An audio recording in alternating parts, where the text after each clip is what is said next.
Assalamualaikum warahmatullahi wabarakatuh.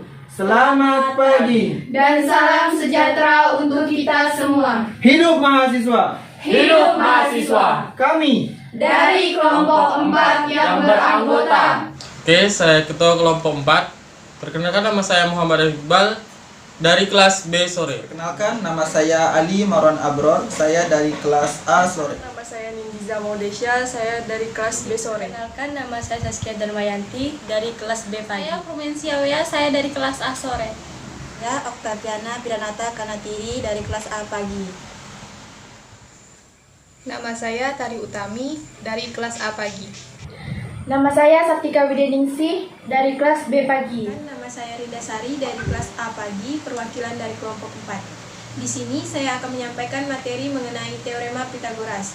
Untuk lebih lanjut, mari simak video kami. Adapun pembimbing kami yaitu Kak Alma Mujahidah. Materi yang akan kami bahas yaitu teorema Pitagoras. Apa sih teorema Pitagoras itu? Teorema Pitagoras yaitu sebuah aturan matematika yang bisa dipakai dalam menentukan panjang salah satu sisi dari suatu segitiga siku-siku. Pada suatu segitiga siku-siku berlaku bahwa kuadrat dari sisi terpanjang yaitu sama dengan hasil jumlah dari kuadrat sisi-sisi penyikunya. Maka, segitiga siku-siku berlaku seperti ini. Sifatnya apa saja? Yang pertama, hanya untuk sudut siku-siku, yaitu tidak bisa digunakan untuk segitiga selain siku-siku. Yang kedua, minimal dua sisinya dapat diketahui terlebih dahulu.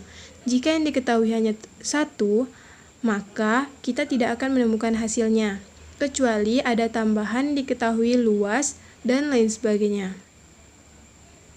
Sebelum masuk lebih lanjut, kita harus bisa mengidentifikasi segitiga siku-siku. Misalnya kita dapat mengetahui ini adalah sisi alas, ini sisi tinggi atau sisi tegak, dan ini sisi miring. Ini sebenarnya bisa diputar. Jika kita putar atau kita balikkan, maka sisi alas bisa menjadi sisi tegak dan sisi tegak bisa menjadi sisi alas. Tapi satu yang tidak boleh salah, yaitu sisi miring. Sisi miring adalah sisi yang berhadapan dengan sudut siku-siku.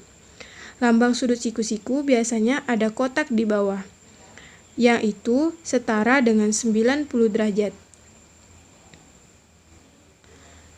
Nah, rumus Pitagoras yang dapat kita peroleh yaitu C kuadrat sama dengan B kuadrat ditambah A kuadrat. Seperti yang telah kita ketahui bahwa pada suatu sudut siku-siku tertera bahwa kuadrat dari sisi terpanjang yaitu sama dengan hasil jumlah dari kuadrat sisi-sisi penyikunya. Apa saja sih kegunaan rumus Pitagoras? Itu ada 3. Yang pertama, menentukan jenis segitiga. Yang kedua, menentukan diagonal bidang kubus dan juga balok. Yang ketiga, menentukan diagonal ruang, kubus, dan juga balok.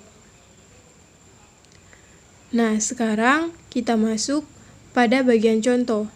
Di sini kita akan menentukan panjang sisi segitiga siku-siku. Kita contohkan soal yang pertama.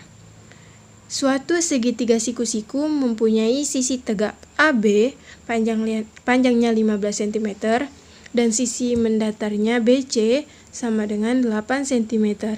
Berapa sentimeterkah sisi miring AC?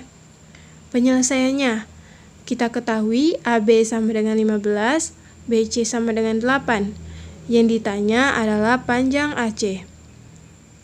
Jawabannya, AC kuadrat sama dengan AB kuadrat ditambah BC kuadrat. Kita masukkan angkanya, AC kuadrat sama dengan 15 kuadrat ditambah 8 kuadrat. AC kuadrat sama dengan 225 ditambah 64 sama dengan 289. Akar dari 289 adalah 17. Jadi dapat kita ketahui hasilnya yaitu 17 cm. Kita masuk pada contoh soal yang kedua. Sebuah bangun berbentuk belah ketupat mempunyai panjang diagonal 24 cm dan 32 cm. Panjang sisi belah ketupat adalah, perhatikan gambar belah ketupat ini. Karena diagonalnya adalah 24 cm, maka kita akan mencari jari-jarinya dengan 24 dibagi 2 yang hasilnya 12. Panjang sisi belah ketupat AB sama dengan BO kuadrat ditambah AO kuadrat sama dengan 16 kuadrat ditambah 12 kuadrat sama dengan 256 ditambah 144 sama dengan 400. Akar dari 400 sama dengan 20 cm. Maka dapat kita ketahui panjang sisi belah ketupat adalah 20 cm. Nah, kalian sudah pada mengerti kan? Terima kasih. Demikianlah video pembelajaran dari kami. Kurang dan lebihnya kami mohon maaf. Terima kasih.